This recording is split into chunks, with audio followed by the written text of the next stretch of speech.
Hello YouTube. It is August 20th and I am just now editing this video. I filmed this video back in March.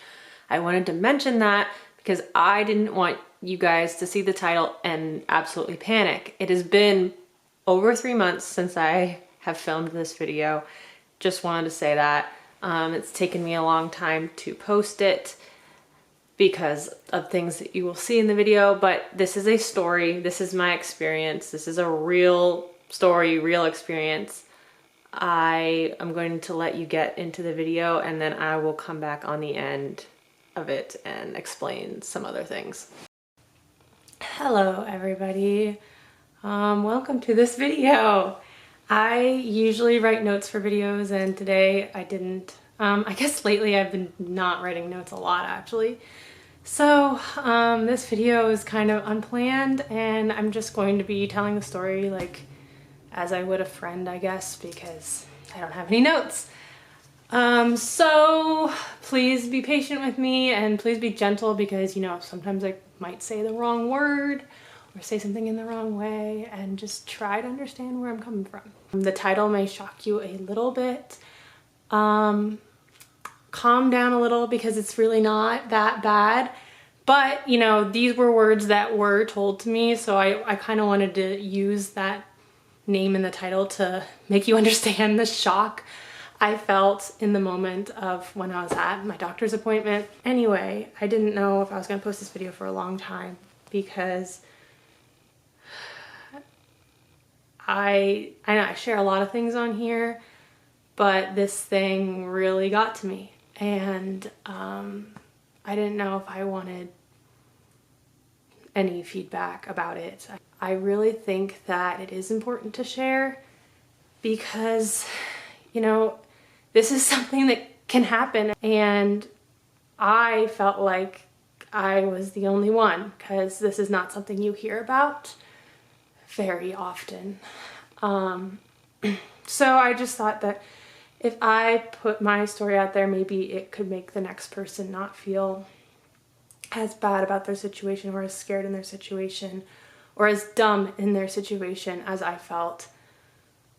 So anyway, let me just get on with the story. If you've seen my previous videos, you would know that in my recent PET scan, I found out that my cancer spread to my lungs and my liver, more places in the bones and more places in the right breast. Originally started in the left breast, and I've never had anything in my right, and more in the right lymph nodes. This was a significant amount of spread from my last scan when everything was getting better and looked almost gone. I was on Xeloda, which is an oral chemo that works for a lot of people. And it worked for me for a little while, but you know, with all medications for stage 4 breast cancer, they work until they don't. So when it stops working, you try something else. And so that was at the very end of January that I got that PET scan. And it was January 29th. And my oncologist said, come back on February 3rd. So this was Wednesday, January 29th, I got the results. Had an appointment with him. We went over the results. He said, come back Wednesday, February 3rd, and you can start, Monday, February 3rd, and we can start your next treatment, which is Enhertu. And Enhertu is a treatment for people with metastatic cancer that is HER2 positive. My cancer actually isn't HER2 positive, but it is HER2 low, and Enhertu is one of the treatments that even works on HER2 low patients and HER2 ultra low patients. I think ultra low is the right term, but it might be like super low, or I don't know. Anyway, it's shown great results in those patients as well. So my oncologist felt like this was the best choice for me, but he did give me 3 options of things, all different types of therapies to try, but this was the one that he felt was best. He consulted with other doctors at other institutions and the tumor board at the hospital, and they all felt that this was the best, and me and my family also through research, felt that this was the best treatment for me. So this is the one that we went with. Enhertu is like a targeted therapy, but the actual name for it is an antibody drug conjugate, ADC abbreviation. So that is, there's other ones like that out there that are for various other cancers and stuff. But it combines the targeted therapy that targets the HER2 receptor on the cancer with a like chemotherapy molecule. The chemo drug is called deruxtecan. I'm very bad at pronouncing things. Anyway, so it does like have a chemo element involved in this targeted therapy, whereas like the other targeted therapies that I was on when I called them targeted therapies, they didn't have a chemo like part to it. My cancer like has mutated over time. I mean, it's been 6 years since I was diagnosed, and it started out being 95% estrogen positive, and it has now like basically gone down to 5% estrogen positive. So it's decreasing and decreasing, and progesterone as well decreasing. So yeah, this we felt like was the best option right now because it's still a target on one of the receptors of breast cancer, so it kind of feels like we've got to try it now. So he wanted me to start that on Monday, February 3rd, but this treatment can cause a lot of problems with the heart, with the lungs, so it's important to have a baseline echocardiogram done before you start the treatment. So he got me in for an echocardiogram on Thursday, the 30th of January, so the day after I had my PET scan and the day after my appointment with him, which was super fast. And so I went in and got my echocardiogram. Everything looked normal. We weren't expecting anything to look weird at that point in time. And then I had my chemo education appointment that we do at the hospital. Just gives you more information about the drug, like informs you of the side effects, how you're gonna feel, what happens when you come into treatment. And what happens when I come into treatment is it's an infusion. So I go in and I get some nausea medicines through my port, and I get some like steroids and other like allergy meds, just as pills that I take. And then I get the infusion of the Enhertu. So February 3rd, I went in for that, and before they start, they do a pregnancy test because they have to for everyone.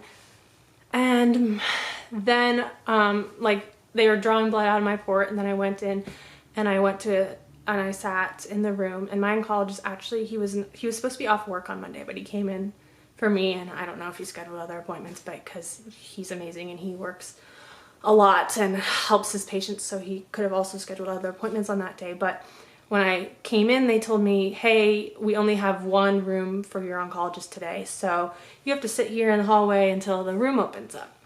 So I was like, oh, okay. So I sat, and I was like, he's probably super busy today. And then I got brought into the room. They did my blood pressure and all the other weight and things, but he kept not coming. And then he opened the door and he said, hey, like, how's it going? I need more time. And I was like, okay, that's a little bit weird. But you know, he's always calling new doctors. He's always calling,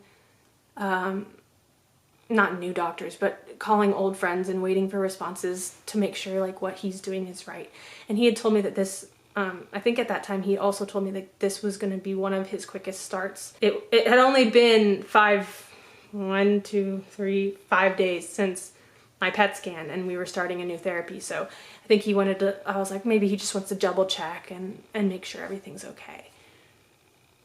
But you know, in the back of my mind, I'm like, I took a pregnancy test, so what if my pregnancy test is positive? I was like, that's crazy. That's insane. It would be so incredibly unlikely for a pregnancy test to come back positive. I had one period on Christmas Day, that's when it started, and I hadn't gotten another one. But, you know, that was my first period after coming off of my hormone therapy that suppressed my ovaries, that stopped my periods.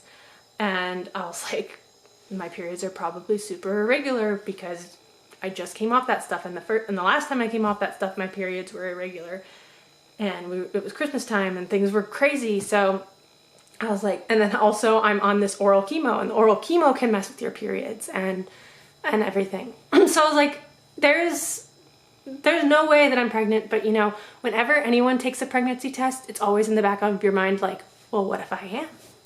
Oh, I think my camera's super smudged. I'm like, what if he needs extra time because of that? And then a nurse comes in the room and she says, I need to draw more blood. And I'm like, oh my gosh, this is crazy. She said, I need to check your hormone levels. And I was like, so did something you get, like other results you got, made you want to do this test? And she was like, yeah, we just need to check this. They just added it on. I was like, okay.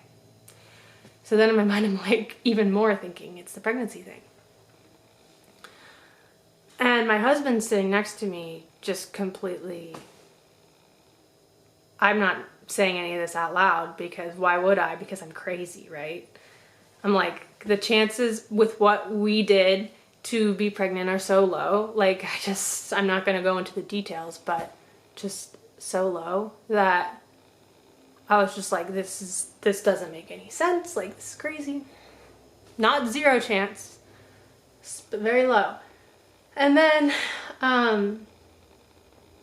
finally the doctor comes back in and he's telling me, you know, he consulted with all these people and we all think it's the best treatment to start. And he said, there's going to be one thing that makes this a little hard for you, more of a distraction than anything. And that's when I knew. And he starts going on, he's like, and when I tell you this, I'm just like, say it right now. He's like, I'm gonna say it. I was like, okay. He said, it seems like you're pregnant. And I just started crying. And my husband was just in shock. And I was just like, no. I can't be pregnant. I can't be. And he was just like, you know, there are possibilities of false positives. There's something with cancer that can happen that can make a false positive happen. With cancer can change that number in your blood. The, what's it called? HCG in your blood. And we go through all this. He's like, it looks like it's very, very early on. I was like, well, yeah, like it would basically have to be, but also, like, this doesn't make any sense. And he's like, look, a false positive would be really, really rare, but I have to tell you that I still think that it's important that we continue on with the treatment today. And I was like, no, like, I can't. I'm sorry, I need more time now. And he was like, that's fine, we don't have to do anything today. He said, but since this is so early and the condition that you're in, it is just more important that we do the treatment. And I said, if I didn't do the treatment, how long would I have to carry the baby? And he said, with how young I am and how healthy otherwise, it could be maybe 6 to 12 months. I was like, okay, well, like 6 months is enough time. Like 12 months is more than enough time. And he was just like, okay, but we don't actually know any of that. And I was like, obviously this medication is unsafe for a baby, correct? And he was like, yes, it's not seen as something that is safe. Basically, I'm in tears the entire time, just like denying this. Like, I just don't think this is possible. They took my blood, the HCG number, and then they took another HCG number from my blood just to make sure that that number was right. And we scheduled an appointment for Wednesday so that I would have time to think about it. And I was just leaving and checking out. He was like, this is the number that I'm talking about. And my HCG was 13, which, I don't know if you've been pregnant before or if you've ever had to track your HCG numbers for anything.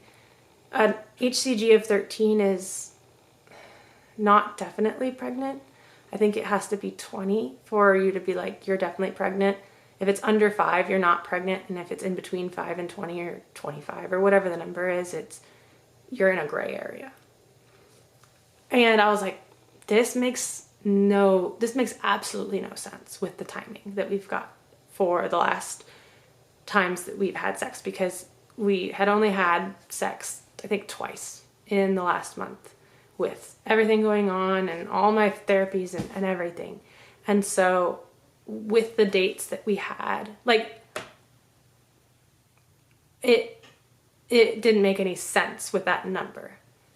And at the time, I didn't think through that yet. So I was just like, okay, this is still a super low number.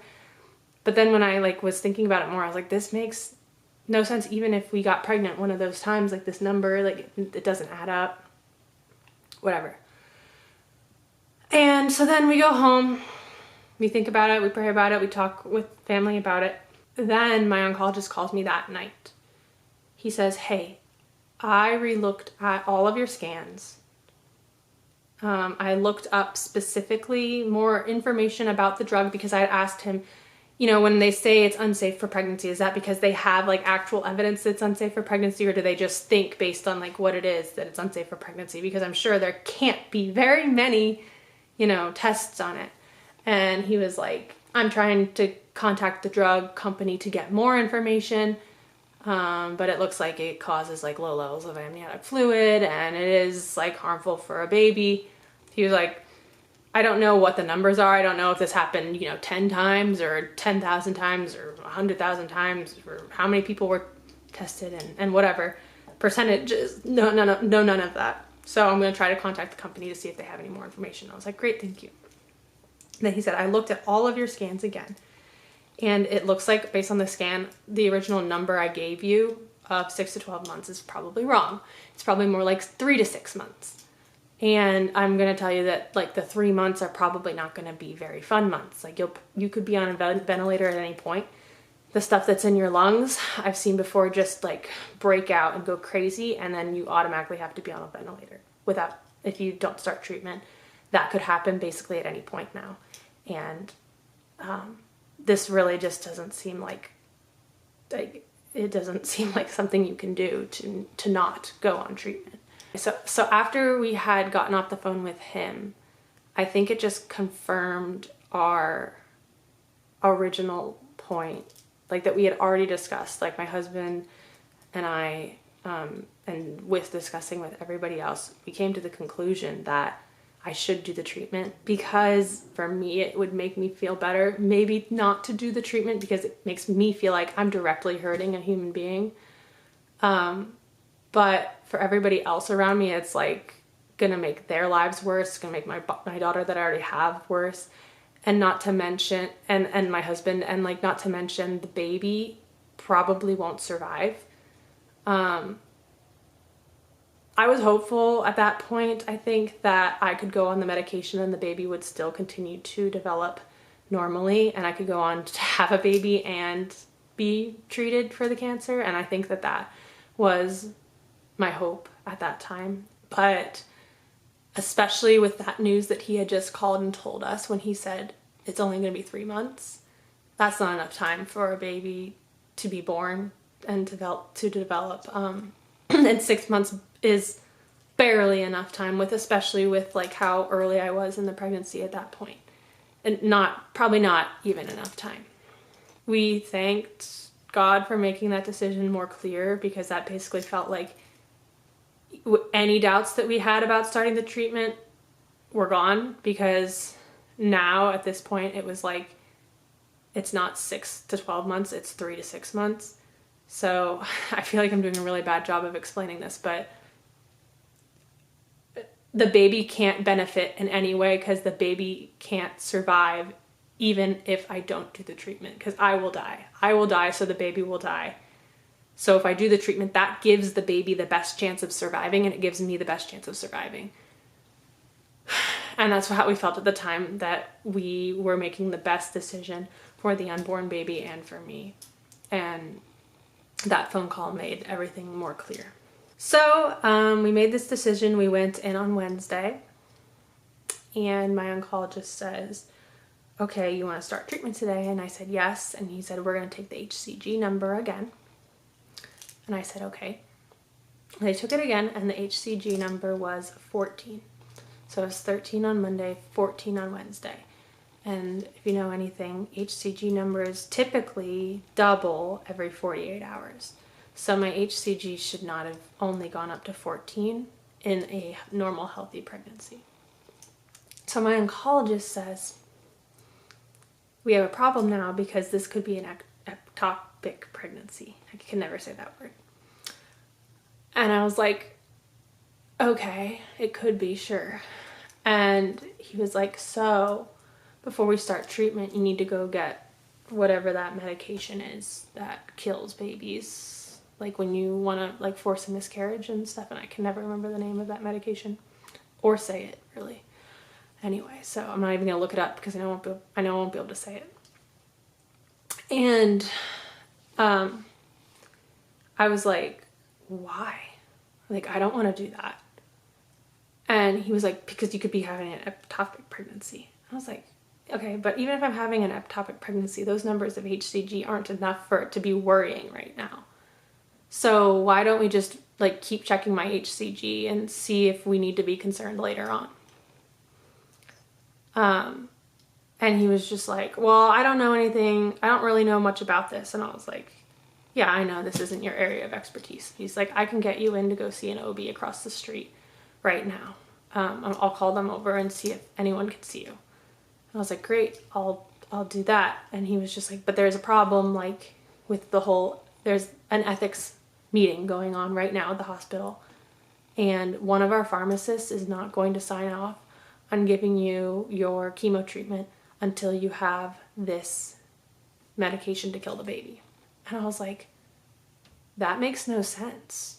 If my treatment kills the baby and the medication I'm going to go get kills the baby still dies. So like, what the heck is the point of not doing the treatment?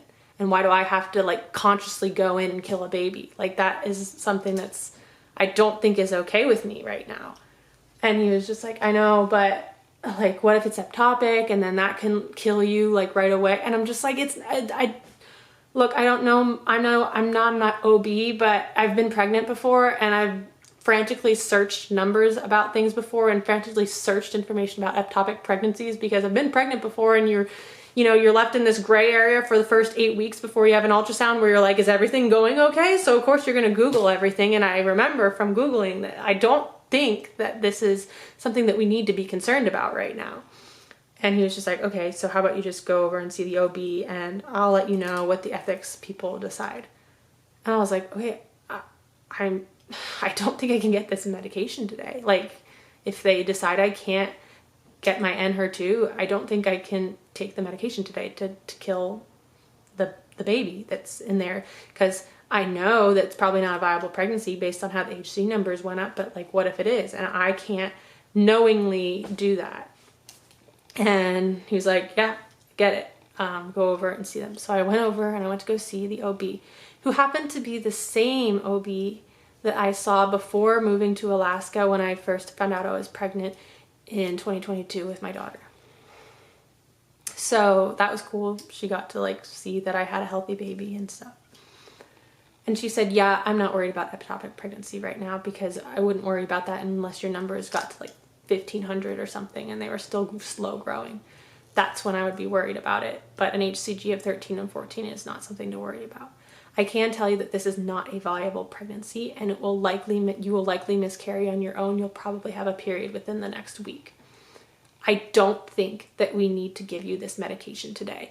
If I want to follow the HCG numbers until they get down to 0 to make sure they got down to 0 or below 5 or whatever it was that they needed to make sure it got below.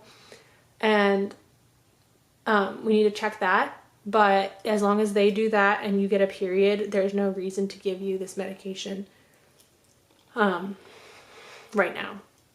And I was like, great, thank you. Like, you just said everything that I wanted to hear.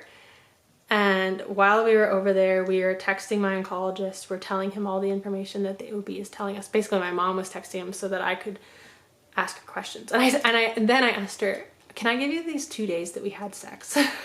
And she was like, sure. And I gave them to her and she was like, yeah, that doesn't really add up. And I was like, I know.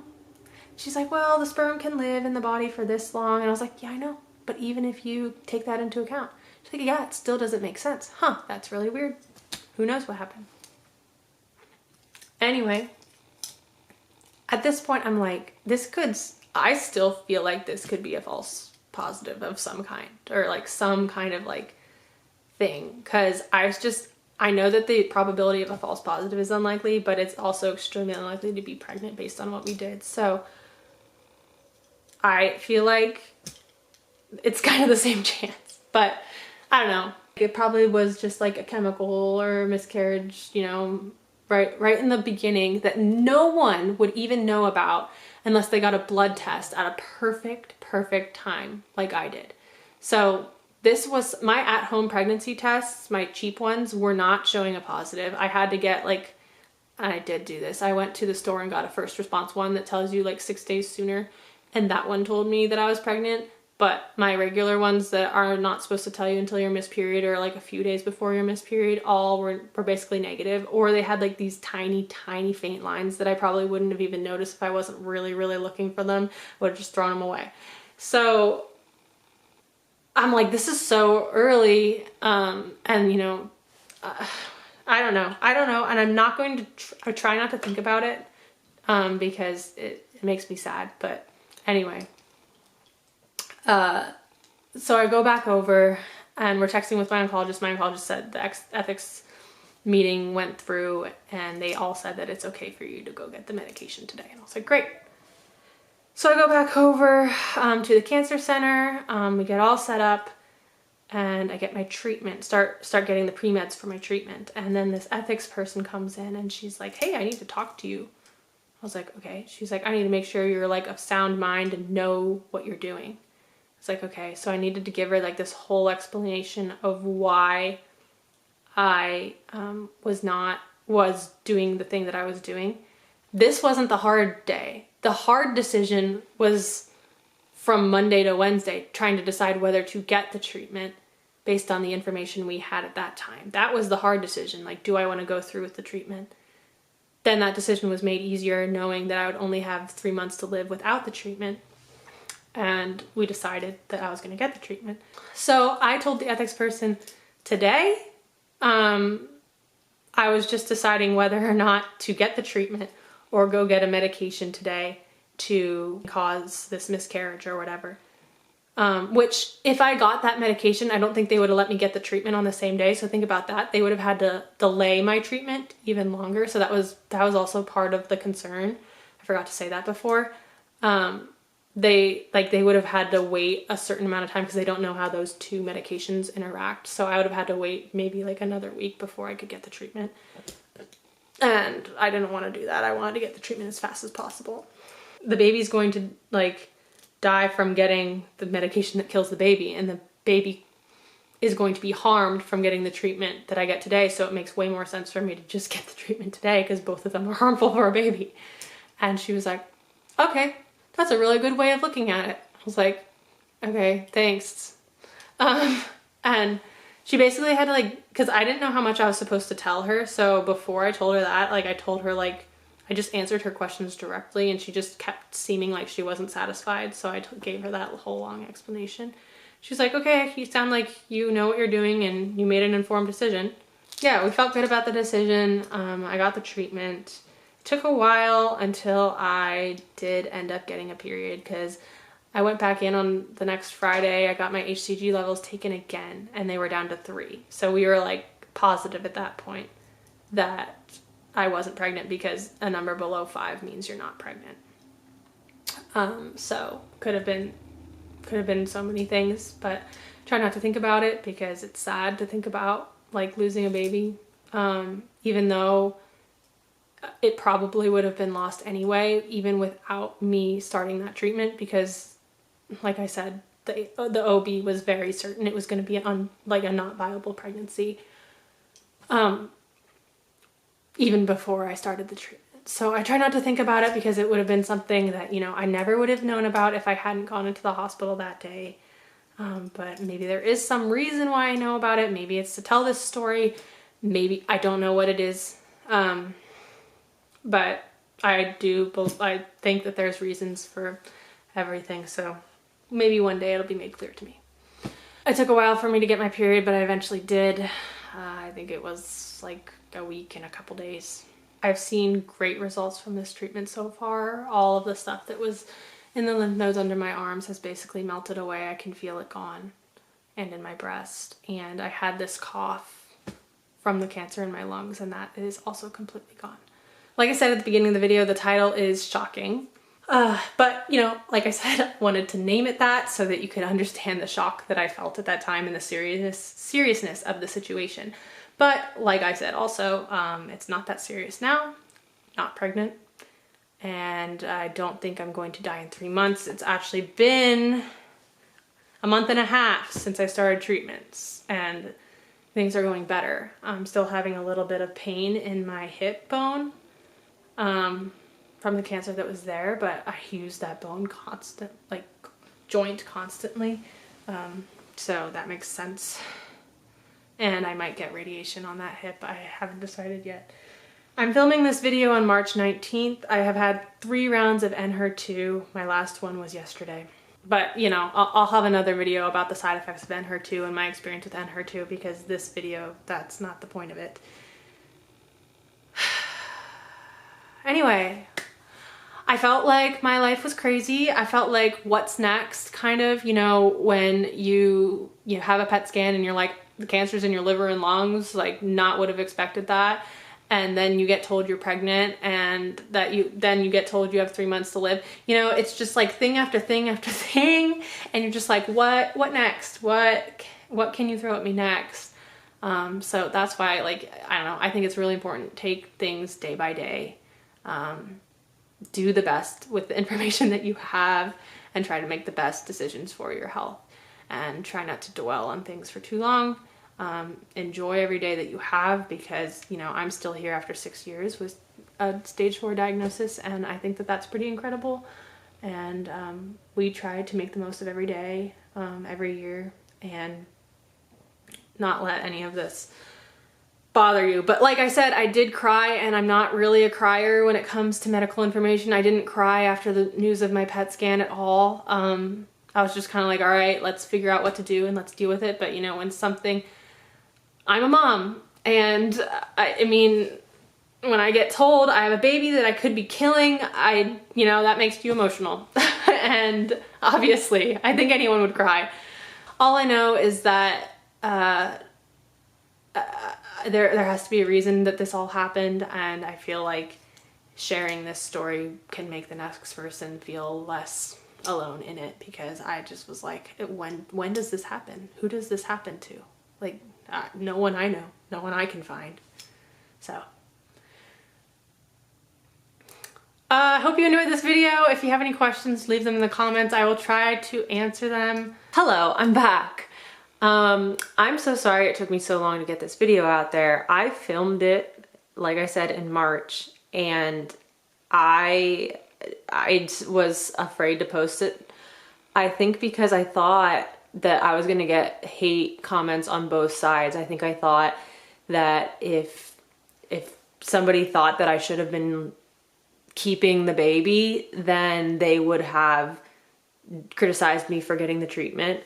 And that if somebody was thinking that I should have prioritized my health, then like they would have come at me for not getting the treatment sooner, and even considering to save the baby. So I thought that, but rewatching it, editing it now, I'm like, I don't know how there could have been another choice. And that makes me feel better, because even if people disagree with me, because I'm sure there's going to be lots, I really do think we made the best decision with the information we had at this time.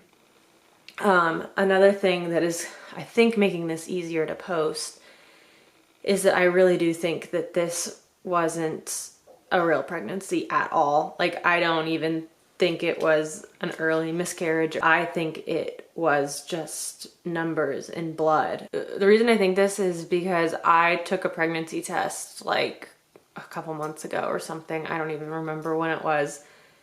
But at the time of taking that pregnancy test, I knew for a fact I could not be pregnant. I knew that we had not done anything and it was not possible at all for me to be pregnant.